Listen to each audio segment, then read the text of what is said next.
Get Google Calendar API keys. So the first thing you're gonna have to look up in your preferred browser is just this Console Cloud. So you're gonna have to make a free. It's not a trial, but you can sign up for free. Choose your account and just press on the Get Started for Free, and you'll have to put in your account information. So put in your country. You can put in email updates if you want, but just go ahead and press on Agree and Continue. Once you're done with the first step, you're gonna move to the next one after a few seconds. So in this one, you're gonna have to prepare your payment information. So put in your tax information as well, your payment method if you have one, and then just go ahead and start for free. Once you're in your dashboard, you can directly make your own API key. Go to the top left corner and go to the APIs and service. You're gonna have to go to the library.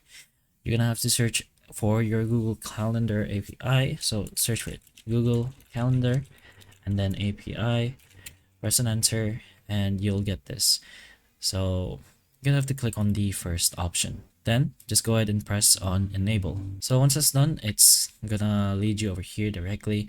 You're gonna have to go to credentials or create credentials over here. But in your credentials, you can press this, create credentials. Choose the API key. Once it's made, you can go ahead here to the actions and then press on edit API key.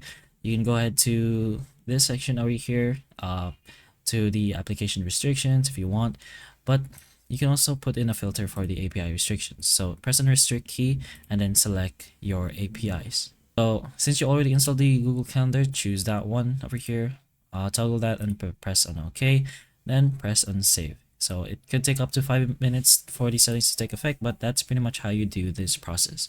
You also name it if you want. So I'm gonna name it a cat. Then just press on save.